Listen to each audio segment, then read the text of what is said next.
Teman-teman, suka nggak sih kepikiran bahwa lingkungan kita tuh lucu atau lebih tepatnya unik? Contohnya nih ya, kenapa bayi laki-laki itu selalu memakai baju biru atau pasti anduknya biru deh. Kalau yang perempuan, pasti entah bajunya atau anduknya pasti warnanya pink. Nah, teman-teman, kan itu udah bahas ke dari bayinya, dari pakaiannya segala macam. Nah, lanjut nih. Kalau misalnya katakan profesional, entah dia desainer atau dia pelukis, mereka mendesain atau melukis seorang laki-laki yang memakai baju warnanya pink. Pasti nggak kepikiran awalnya. Lalu ketika dicoba, ternyata, oh cocok ya, ternyata nggak ngurangin maskulinnya loh. Ternyata warnanya cocok sama kulitnya. Nah, ini adalah salah satu contoh dari standar sosial. Nah, standar sosial itu tuh menarik perhatian saya, teman-teman. Kenapa? Karena menurut saya standar sosial itu unik. Akhirnya saya mencari definisi per definisi, dan menurut saya ada salah satu definisi oleh orang penemu gitu ya, namanya Woods. Dia mengemukakan seperti ini, teman-teman. Standar sosial adalah sebuah petunjuk umum untuk memberikan sesuatu rangkaian untuk individu-individu berinteraksi dalam kepuasannya di lingkungannya. Nah, yang menarik perhatian saya adalah petunjuk umum. Kenapa, teman-teman? Petunjuk umum atau guideline berarti itu udah ada dari dulu hingga sekarang. Karena itu berlangsung terus-menerus. Dan itu menjadi sesuatu yang bisa dibilang bahwa bukan langka, tapi pasti ditemukan. Saya mau kasih satu contoh dari pengalaman saya. Saya dari Atmajaya yang notabene bukanlah universitas yang memiliki jurusan hubungan internasional.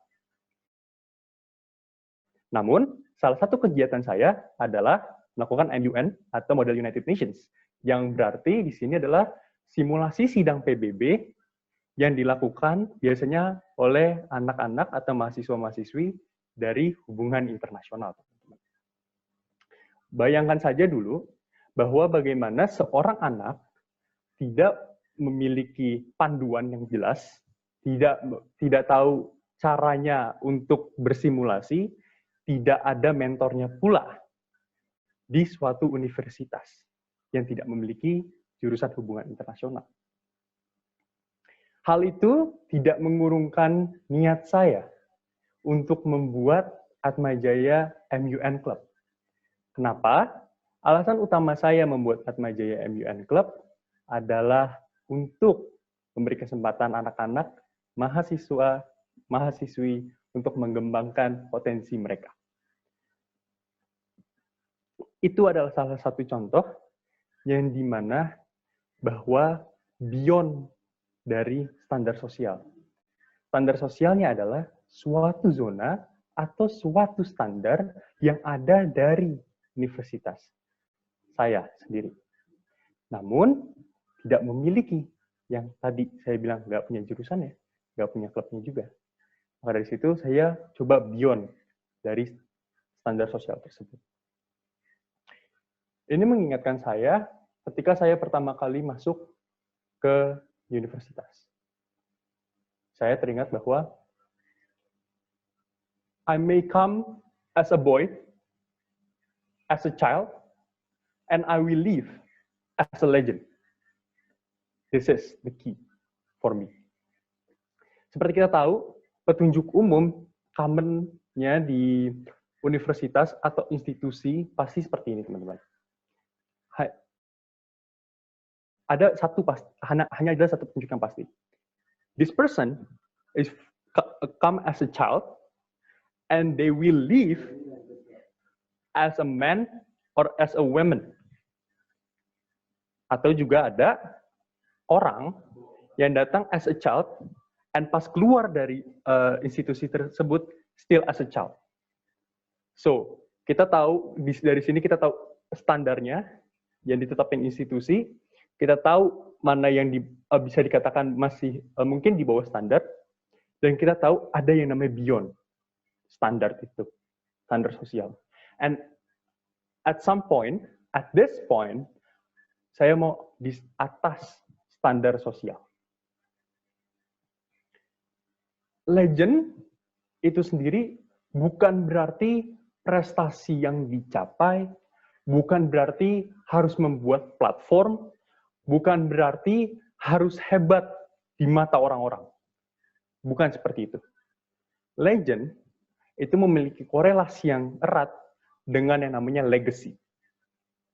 Legacy adalah sebuah jejak yang kita bentuk, yang kita buat untuk diri sendiri, baik untuk diri sendiri maupun untuk orang banyak. It's your choice. Itu yang mana? Ketika kita sudah membuat sesuatu, oke, ini loh, kegiatannya ini positif loh. Ini bisa bawa social standard lebih maju lagi loh, dengan seperti ini loh. Ketika dari situ, kita melakukan sesuatu yang beyond standar sosial, bisa jadi standar sosial yang biasa ada, dia lebih maju lagi.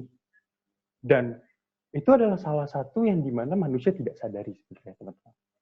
Saya dulu sebagai manusia, saya tidak menyadari ada perubahan dalam diri saya. Namun, ternyata dengan bimbingan orang tua saya, dengan bimbingan teman-teman saya sadari bahwa manusia berkembang setiap waktunya, baik itu terlihat maupun tidak terlihat. Lalu, teman-teman, interaksi apapun yang sifatnya positif, yang sifatnya membantu orang banyak, pasti juga dapat diterima positif oleh masyarakat itu sendiri. Tapi ini yang harus dipegang sama, ini mungkin yang bisa jadi pegangan untuk kita semua, yakni bahwa hal ini bukan cuma mimpi semata, teman-teman, namun juga dapat diwujudkan. Baik saya, baik kamu, baik semua orang yang datang di TEDx, baik lingkungan kalian sendiri yang ada, mungkin di rumah, di sekolah, dan sebagainya. Jadi teman-teman yang terkasih, being different is not a problem. Being different is for a betterment for our world. So, start being now. Saya Revin Andika, saya ucapkan terima kasih untuk meluangkan waktunya mendengarkan talk saya.